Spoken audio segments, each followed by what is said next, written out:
अच्छा, ये जो आजकल एक चल पड़ी है एक हवा के सोशल मीडिया के ऊपर मुख्तलिफ गलत खबरें फैलाई जा रही हैं, लोगों के स्टेटमेंट्स आ रहे हैं, उनकी कोई ऑथेंटिसिटी नहीं है, ना सरकारी सतह पे उसके ऊपर कोई रिस्पांस दिया जा रहा है। जमशेद दस्ती साहब हों या फिर खुर्रम लतीफ़ साहब का वाक़या हो, ये तमाम इंसिडेंट्स हैं जो कि कन्फ्यूजन फैला रहे हैं। इससे वो जो एक 7 करोड़ के करीब वोटर है जो 38-35 ईयर से कम उम्र है, जी हाँ। वो कितना डाइवर्ट होगा आपके ख्याल में? देखें, जो 35 साल से कम उम्र का वोटर है ना, हमारे यहाँ मेरी जो इतलात के मुताबिक 12 करोड़ 80 लाख टोटल वोटर हैं इस मुल्क में, जिसमें से 5 करोड़ 70 लाख 35 साल से कम उम्र का है। ठीक।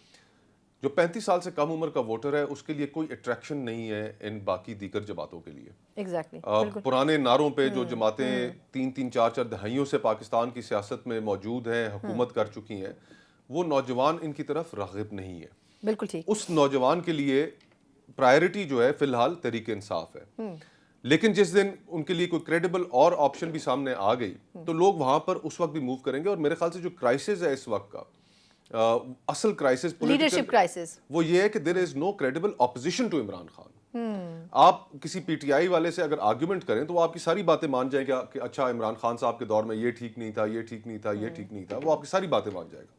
पर खान साहब के केसेस भी तो खत्म नहीं हो सके ना एक दलील आपके सामने रखेगा और कहेगा कि इन चोरों को वोट दे दूं, वहां पर आपका मुकदमा गिर जाता है। तो ये अब और ये भी मैं देखें, ये जो एक पूरी रियासत का जो बयानिया था पिछले 10-12 साल में, जो पूरी एक जहन साजी की गई, उसके पीछे एक बहुत बड़ा एफर्ट था, ये उसका नतीजा है। और एफर्ट से पूरी आपने कौम का माइंडसेट चेंज कर दिया। और फिर उन सियासी जमातों का कसूर भी है कि उन्होंने अपने आप को भी काउंटर बयानिया नहीं पैदा कर सके, काउंटर बयानिया भी नहीं पैदा कर सके और अपने आप को तब्दील भी नहीं किया। एग्जैक्टली। हम पिछले कई दिनों से देख रहे हैं कि जो हमारी कोर्ट्स जिस तरह एक्ट कर रही हैं, उससे समझ में नहीं आ रहा कि एक तरफ इदारे एक अपनी डायरेक्शन में चल रहे हैं, एक तरफ कोर्ट्स हैं जो अपनी डायरेक्शन में, और सिर्फ जो लोअर कोर्ट्स हैं वो किसी और ही डायरेक्शन में जा रही हैं। लाहौर हाई कोर्ट ने आरओज के ऊपर जो डिसीजन दिया, सुप्रीम कोर्ट को इंटरवीन करना पड़ा, उस फैसले को रिवर्स करना पड़ा। फिर पेशावर हाई कोर्ट ने पीटीआई का जो बल्ले का निशान था उसको स्टे दिया, उस पर इलेक्शन कमीशन फिर चला गया।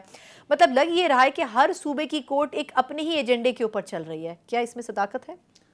मैं खुद वकील हूं तो मेरे लिए ये इसीलिए आपसे पूछा है मैंने। इस हद तक मुनासिब नहीं होगा कि मैं अदालतों पर इल्ज़ाम लगाऊं कि वो एजेंडाज पे चल रही हैं और मुख्तलिफ सूबाई जो हाई कोर्ट्स हैं। लेकिन सवालात तो बहुत उठ रहे हैं, जो सारा प्रोसेस है उसके अंदर सवाल उठ रहे हैं। और असल अलमिया ये है कि हमारे मुल्क के अंदर जो निज़ाम इंसाफ है उसकी कोई क्रेडिबिलिटी नहीं है। यही अदालतें थीं जिनसे हमने बड़े भाषण सुने, पिटी द नेशन, हैफ है उस कौम पर, इस तरह की गुफ्तगू भी सुनी, उन्होंने अपने फैसलों के अंदर लिखी और फिर बाद में अभी उन्हीं अपने फैसलों को रिवर्स कर रहे हैं। बिल्कुल। तो एक आम आदमी के अगर आप पॉइंट ऑफ व्यू से देखें तो वो किस अदालत के फैसले को ठीक माने और किसको गलत जाने, जो पहले फैसले किए गए थे या जो आज चेंज किए गए। लेकिन क्या इसी वजह से चीफ जस्टिस साहब ये कह रहे हैं कि जी ऐसे हथकंडे इस्तेमाल हो रहे हैं कि बिज़ाहिर इलेक्शन को डिले करने की कोशिश की जा रही है? मतलब वो या तो मायूस हैं या फिर आपको लगता है कि वो आइसोलेट हो रहे हैं?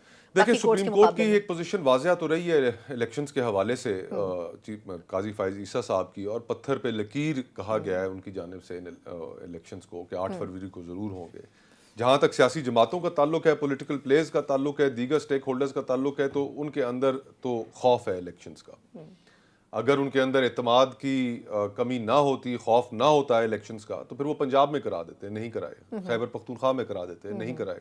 और उस वक्त इन्होंने पोजीशन ये ली कि इलेक्शंस पूरे मुल्क में एक ही रोज पे होने चाहिए, कि ये आइन का असल स्पिरिट है। और जिस वक्त एक दिन इलेक्शन होने की बारी आई तो उस वक्त इन्होंने मरदमशुमारी ये जानते बूझते हुए नोटिफाई कर दी कि इसके नतीजे में इलेक्शंस कौमी भी डिले हो जाएंगे। एक साल हो चुका है कि हमारे पास केयर टेकर गवर्नमेंट्स बैठी हुई हैं सूबों में। जो वफाकी केयर टेकर गवर्नमेंट है वो भी अपनी मुद्दत से आगे जा चुकी है। सियासी जमातें आज भी, कल भी आप मौलाना फजलुर रहमान साहब की स्टेटमेंट सुने तो वो काफ़ी हद तक मोतरज़ हैं कि इलेक्शन जो हैं वो टाइम पे नहीं होनी चाहिए, उन्हें कोई सिक्योरिटी खदशात हैं। तो मैं इसके पीछे एतमाद की कमी देखता हूँ। जो जमातें PDM में शामिल रहीं, 16 महीने की हुकूमत का बोझ इतना ज़्यादा है कि शायद वो अवाम में उतर कर उनका सामना करने की ताकत नहीं रखते। और एक हमदर्दी की फ़िज़ा है जो तहरीक इंसाफ के हक़ में, इसको हमें तस्लीम करना पड़ेगा। और इस माहौल में वो ये समझते हैं कि अगर इलेक्शंस होंगे और अगर बल्ले के निशान के साथ इलेक्शन हुए तो फिर इनको पजीराई मिलना तो दूर की बात, अवाम काफ़ी आड़े हाथों लेंगे।